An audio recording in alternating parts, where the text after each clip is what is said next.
everybody, welcome back to the channel. If you're new here, we're camping in a 1968 Playmore Model 140, but this week we're in the city! And in the mountains. That's right, this week we're in Oklahoma, testing the extremes of tiny camper living, taking our 14-foot camper to the most unique industrial park campground in Tulsa, and then checking out the views at Robbers Cave State Park, with some cool stops along the way. From the concrete jungle to nature's playground, fine dining to campfire cooking, Oklahoma has it all. Stay tuned, thanks for watching, and if you haven't yet, please like and subscribe. And now, back to Tulsa.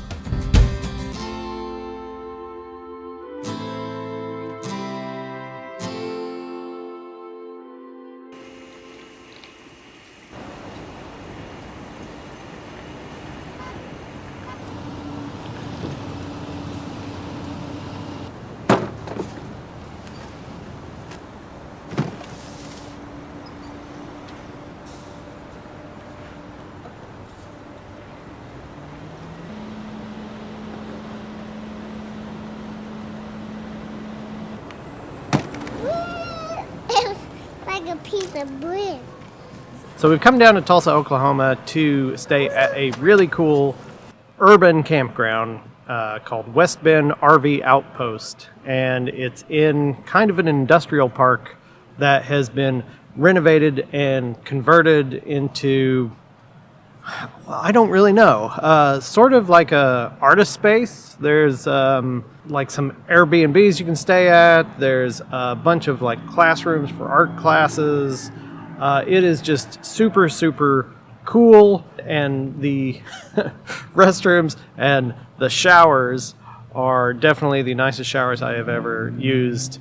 Not just in a campground, but maybe in a hotel. I mean, really luxurious.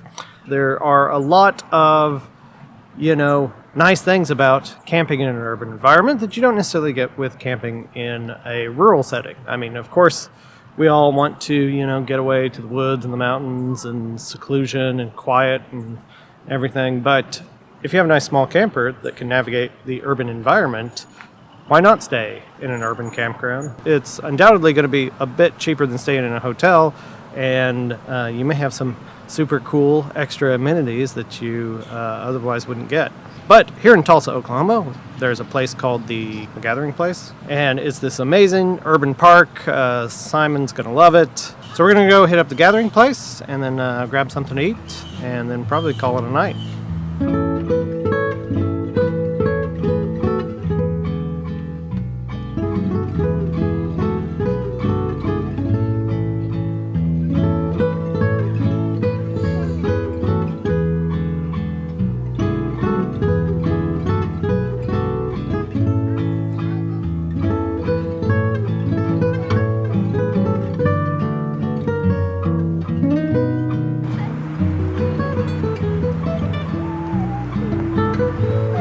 So we're here at the Gathering Place in Tulsa, Oklahoma, and this is a 66-acre playground, basically, that is full of playground equipment for kids. It's beautifully landscaped, and after phase 2 and 3, I think, it'll expand it to over 100 acres. And this was set up by a grant from the Kaiser Family Foundation, something like that. Which is really just impressive that they did this for the city of Tulsa. And shoot, I wish we had this at home. So whenever we're in Tulsa, we go to Andolini's Pizza, which is amazing. And maybe one of the best parts about camping in a city, getting to eat real food.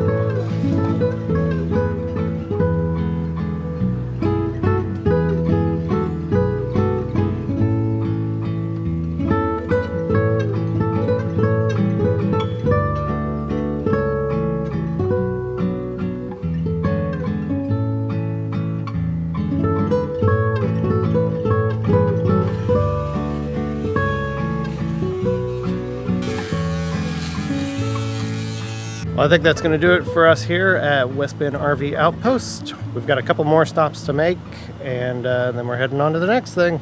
10 out of 10, would recommend. Would love to come back next time I'm in the area.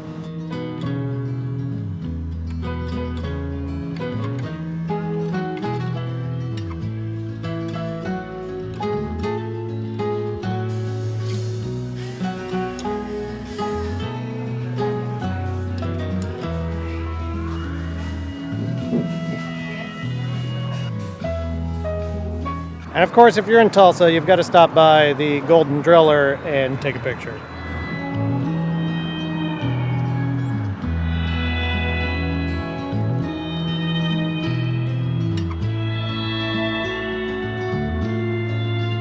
We're on our way to see the Blue Whale, which is a Route 66 attraction.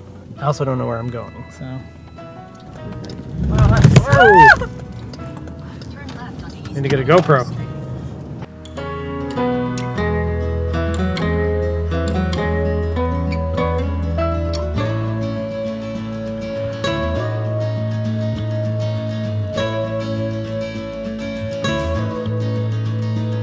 That's it for Tulsa. We're going to move on to Robbers Cave State Park and do some camping there. So can't wait to see it. It's supposed to be really beautiful.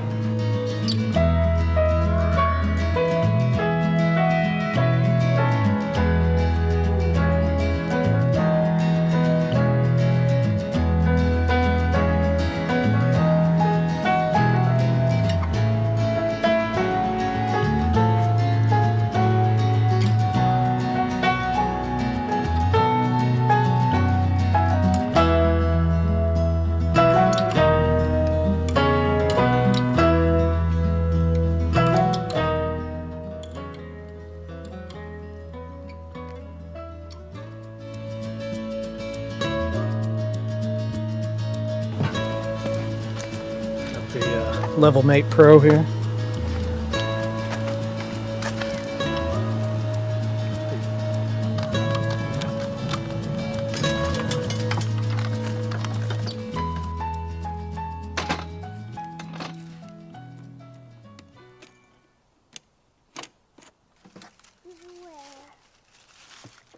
All right, so we are in Robbers Cave State Park outside of Wilburton, Oklahoma. And this is Site 30 in the Old Circle RV Loop, and it is gorgeously wooded. I really did not expect Oklahoma to look like this, so kudos to the Sooner State for pulling this off, because this is super nice. I've stayed in, national park campgrounds that were not as nice as this, maybe. This loop has water and electric, 30 amp. Some of the sites have sewer. I can see a couple that have them hooked up. And there is a restroom and showers just right down the road from me. I will say there's an awful lot of daddy long legs in there, so it's maybe a little more adventurous than perhaps some people would like. But it's there. The bathroom itself is pretty clean, and it's an actual flush toilet, so that's nice to have that. Yeah, and the pad is nice and level, and at some point I will get proper leveling jacks for these things, because it does take a little more effort to use jack stands, and it's not really ideal. Super peaceful here. As long as the weather holds out, I think it's going to be a really nice camping trip.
right, well, it's the next day. Slept really well, super peaceful, really quiet. I think we're going to go do a hike, and I'll give you a tour of the campgrounds.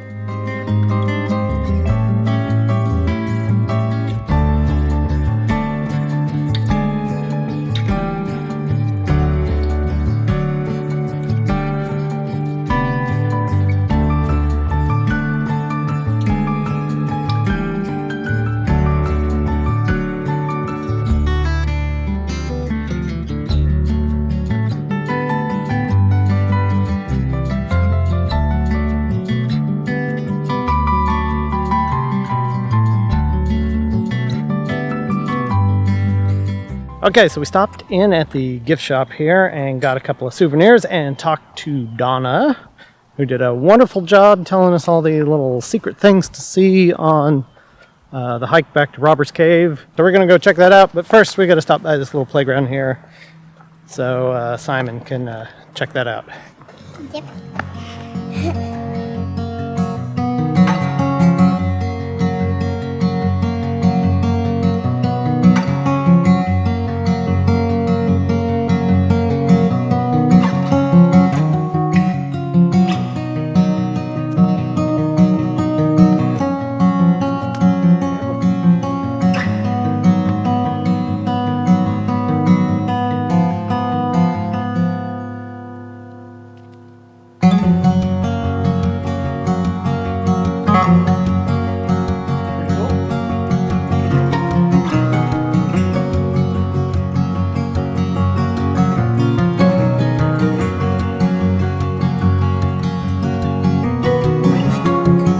Well, that was a really neat hike. Not really at all what I was expecting from Oklahoma. It's fun to crawl over some rocks and do all that stuff. So would definitely recommend doing the Robbers Cave hike. And I think it's probably about lunchtime now. So.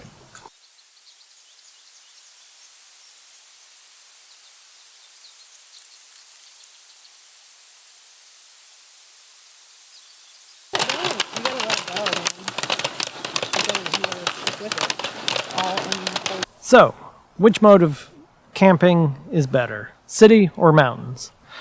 The scale is going to tip towards the mountains. This is an experience that you can't get just staying in a hotel. You really need to come and stay in the park and camp in the park. You don't need to take your camper to a city.